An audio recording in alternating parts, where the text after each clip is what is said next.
Ռոյալ տաքսի ծառայությունն իդեմս Խասուրո գրուպ փակbaşնետիրական ընկերության դատական գործընթաց է սկսել Հայաստանի խոշորագույն օպերատորներից մեկի դեմ Telecom Armenia փակbaşնետիրական ընկերության։ Պարզվում է, որ ընկերությանը պատկանող եւ ընկերության կողմից շահագործվող 4 հեռախոսահամարները, որոնք հանդիսացել են ընկերության հետ կապի միակ միջոցը, բջջային օպերատորի կողմից դադարեցվել են։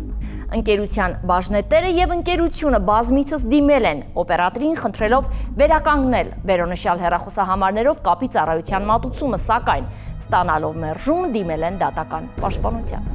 Դատանը վճռել է պարտավորեցնել պատասխանող Telecom Armenia փակbaşնետիրական ընկերությանը վերականգնել հիշյալ հեռախոսահամարները եւ վերսկսել այդ հեռախոսահամարներով հայցվորին մատուցվող կապի ծառայությունների մատուցումը։ Նշված վճիռը չի բողոքարկվել եւ օրինական ուժի մեջ է մտել, սակայն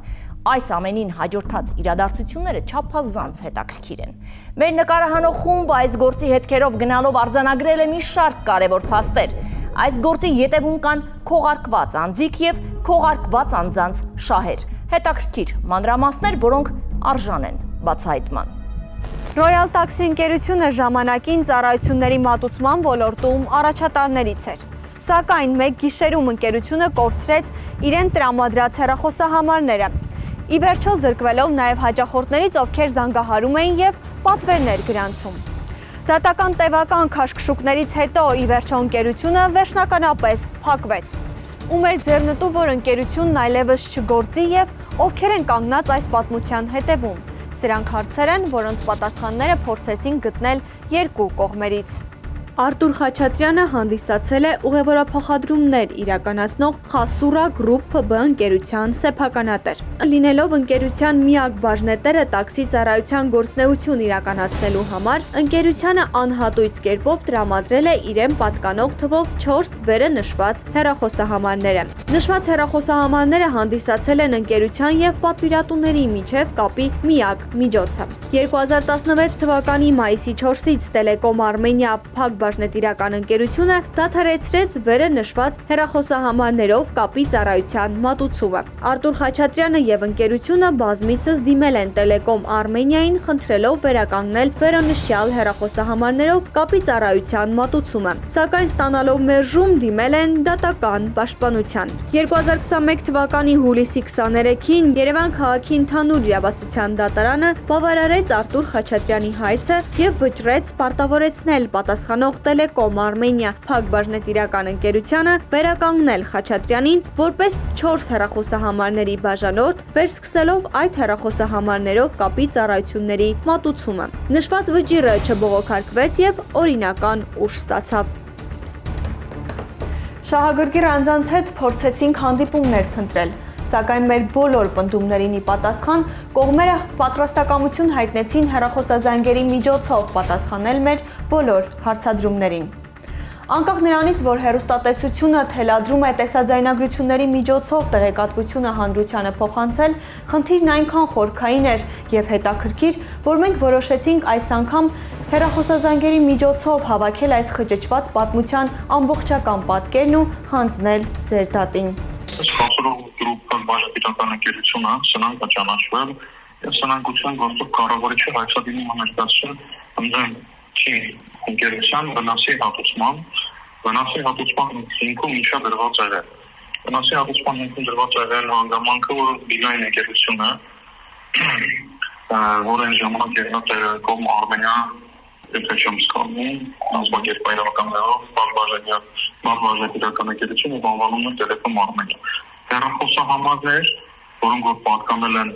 Խասուրո գրուպ փակbaşնետիրական ընկերությանը մի համար, երկով 3 կամ 4 համար պատկանում են ընկերության միակ մասնակից Արտուր Խաչատրյանը։ Հայցվոր կողմը վստահ է, դատարանը իրականացրել է ապօրինի դատավճիռ։ Խասուրո գրուպ ընկերությունը զբաղվում է տաքսի ծառայության մատուցմամբ։ Եղել տաքսի ծառայությունների մատուցման Royal տաքսի սերվիսն է հայտնի, տաքսի ծառայությունների մատուցման համար էական նշանակություն ունեցել հեռախոսահամարները, եւ այս տարածաշրջանում բոլորին հայտնի է, որ համարները պատկանում են տաքսի սերվիսին։ Այլ անձանց ապօրինի տալու արդյունքում այդ անձինք այդ համարների միջոցով մատուցել են նույն տաքսի ծառայություն, այսինքն երբ որ հաճախորդը զանգահարել է այդ համարին, ինքը դերամալ մեկը կզանգարի Խասուրո գրուպից այդ ծառայությունը կստանա այլ ընկերությունից։ Ինքը կապը զանգում է։ Այդ փոխանցած համարները հնչողտագործում են իրենց համար էական նշանակություն ունեցել։ Դրանից հետո Խասուրո գրուպ ընկերությունը եւ Արտուր Խաչատրյանը ու պատկանել են այդ համարները, այդ ներկայացրել այդ համարների նկատմամբ իրենց իրավունքները վերականգնելու։ Եղել է երկու դատականات 2021 թվականի հուլիսին եւ 2021 թվականի սեպտեմբերին, որտեղ դատական ակտով հաստատվել է, որ այդ համարների նկատմամբ անձանց իրավունքները Խասուրո գրուպ ընկերության Արտուր Խաչատրյանի դադարեցել են ապօրինի։ Շիվը հստակ ֆիքսել է, որ կեղծ փաստաթղթերով այս համարները փոխանցվել են այլ անձանց։ Դա ընդունել այդ հանգամանքը նաև թիմ ընկերությունը այսօրվա։ Դրանից հետո արդեն ընկերության սննդության գործով կառավարիչը հայտ ներկայացրել դատական ակտերը որոշում 21 թվականի հուլիսի սեպտեմբեր, որոնք շատ կարևոր են։ Այս դատական ակտերից հետո արդեն պահպանելով համապատասխան ժամկետները հայցով դատան դիմելու, դիմելա դատանում վնասի հատուցման պահանջով։ Այս գործով թիմ ընկերությունը միջնորդել է հայցային վաղեմություն կիրառի եւ դատանը բավարարել է։ Կա համահայրական դատանի որոշում դստակ, որտեղ ասում է, որ եթե անձի իրավունքների խախտման փաստ արձանագրվում դատական ակտով, հայցային վաղեմության ժամկետը սկսելու են հասել այդ դատական ակտից։ Այսինքն տվյալ պարագայում պետք է հայցային վաղեմության 3 տարվա ժամկետը գումարի բռնագանձման փորձել 2021 թվականի հուլիսի համապատասխան օրից եւ 2021 թվականի սեպտեմբերի համապատասխան օրից սկսած։ Այս ամեն ինչը անտեսելով դատարանն Հովհաննես Ղազարյանի կեչացում դատարանի անձնում կիրառել է հայցի ապահովում եւ մեր հայցի մեռելը իմ կարծիքով ապօրինի։ Կիրառվել է հայցային վաղեմություն մի գործով, որտեղ խախտված իրավունքի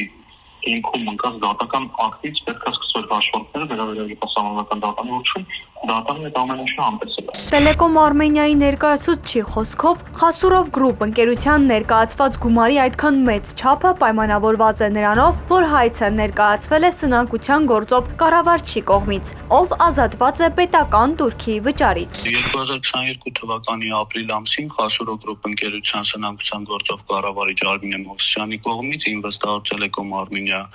բացվաժնետիրական ընկերության դեմ ներկայացվել է 1 միլիարդ 170 միլիոն դրամի բաց թողնված օգուտի տեսքով պատճառված վնասը հատուցելու պահանջ։ Ըստ հայցվորի Խասուրո գրուպ ընկերության կառավարչի այդ ենթադրյալ վնասը վերջինս կրել է 16-21 թվականների ժամանակահատվածում թվով 5 ֆիքսված քաղաքային հեռախոսահամարների անվանափոխության հետևանքով, ինչի պատճառով նա չի կարողացել ուղևորափոխադրման տաքսի ծառայություններ մատուցել։ Դա ոնց որ ներածական մասն է, այսինքն հայցի առարկան եւ հակիրճ թե ինչա բովանդակում, ինչա թաքնված այդ վնասի տակ։ Այս մասով կուզենայի նախ նշել, որ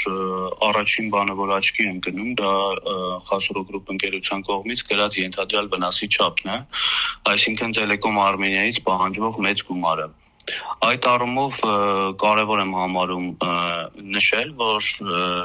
գումարը կարող էր նշվել 4 միլիարդ կամ 10 միլիարդ անգամ դրանից ավել։ Ինչու եմ դա ասում, որովհետև հայցորի կողմից նման չափի մեծ գումարի պահանջով դատարան դիմելը պայմանավորված է նրանով, որ հայցը դատարան է ներկայացրել Խասուրո գրուպ ընկերության սնանկության գործով կառավարիչը, ովի պաշտոն է իր անունից ներկայացվող հայցերով օրենքով ազատված է պետական տուրքի վճարման պարտականությունից։ Այլ հավասար պայմաններում, օրինակ, եթե կառավարիչը չներկայացներ նման հայցապահանջ, այլ սովորական կամ Խասուրո գրուպ օրինակի համար ներկայացներ նման պահանջ, դատարան վճարման ենթակա պետական տուրքի գումարը կկազմեր 25 միլիոն դրամ։ Մեր գնահատմամբ կառավարիչը առավելագույնս անկաշկանդ է եղել վնասի չափի ներկայացման մեջ, հաշվի առնելով հենց այս հանգամանքը, որ վերջինս ազատված է պետական տուրքի վճարման պարտականությունից։ Բացի վաղեմության խնդրից Տելեկոմ Արմենիա ընկերության ներկայացուցչի խոսքով գործում մի շարք այլ հանգամանքներ կան։ Դատարանը հայցը Խասուրո գրուպ ընկերության հայցը մերժել է հայցային վաղեմության ժամկետը լրացած լինելու հիմքով, սակայն որպեսզի օբյեկտիվ դիտորդի մոտ տպավորություն չստեղծվի, թե զուտ ինչ-որ ժամկետների խախտման պատճառով է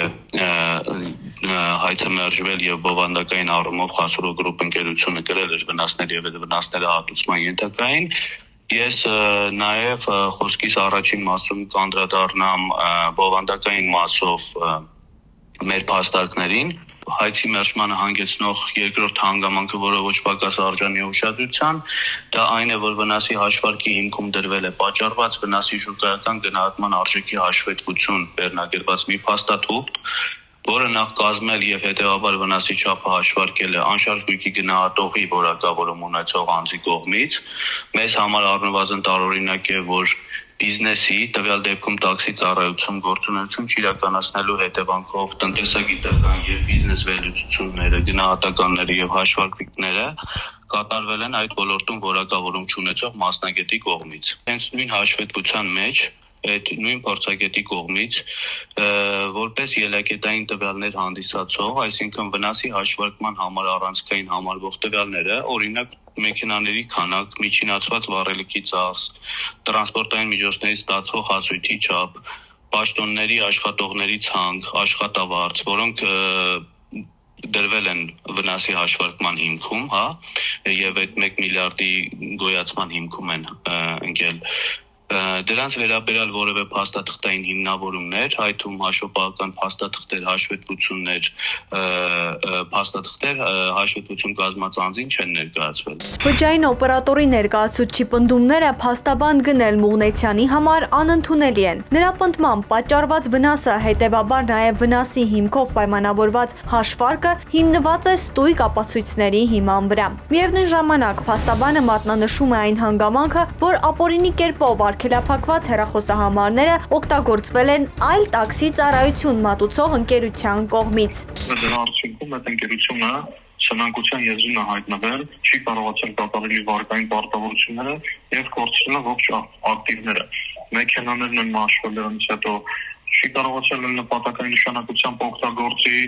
աշխատողների բազանը կորցրել, կլենդերի բազանը կորցրել, ունեցել է վարկային պայմանագրեր, որոնք որպես սպասարկել, դրա արդյունքում ոգանոր հաճախորդները իրար շնորհիվ չի կարողացել ամեն ինչը սպասարկել, որ պատշաճի ու ունենան խնդիրների առաջ։ Այնտեղ այլ էլեմենտներ էլ կա, ուղղակի ուտեցիկները չեմ կարողանում բացահայտել, մասնավորապես խնդիրը նրանում է, որ այդ համարները, որ կեղծ փաստաթղթերով տվել են, այդ անձիկ շարունակել են այդ նույն մեքենաները շահագործել եւ իրականացնել նույն ժառանգական գործունեությունը, որը դե ֆակտո պետք է իրականացնի Տասկո գրուպ ընկերությունը։ Բջջային օպերատորի ներկայացուցչի պնդմամբ իրենց կողմից կատարված գործողությունները հեռախոսահամարները անվանափոխելու եղել է իրավաչափ, քանի որ ներկայացվել է լիազորագիր այդ փոփոխությունը կատարելու համար։ Մինչդեռ ավելի ուշ պարզ է դարձել, որ լիազորագիրը կեղծված է։ Հենց այստեղ է, որ իրավապահները պետք է պարզեին, թե ով է շահագրգիռ եւ ում էր անհրաժեշտ դաշտից դուրս մղել Royal Taxi Service ընկերությանը։ Խասուրո գրուպ ընկերության կողմից օգտագործող մեկ հեռախոսահամարը, որը նույնպես նշեցի, անվանափոխվել է այդ ժամանակահատվածում Խասուրո գրուպ ընկերության տնօրենի դիմումի հիման վրա։ Վերջինս գրավոր դիմել է Telecom Armenia ընկերությանն եւ այդ հեռախոսահամարն այլ անձի ֆիզիկական անձի անունով անվանափոխելու խնդրանք է ներկայացրել գրավոր։ Երկրորդ հանգամանքը մնացած 4 հեռախոսահամարների անվանափոխությունը տեղի է ունեցել այդ հեռախոսահամարների բաժանորդ հանդիսացող ֆիզիկական անձ Արթուր Խաչատրյանի կողմից տրված եւ Ռուսաստանի Դաշնության նոտարի կողմից վավերացրած լիազորագրի հիման վրա լիազորված անձի դիմումով։ Հետագայում մեկ այլ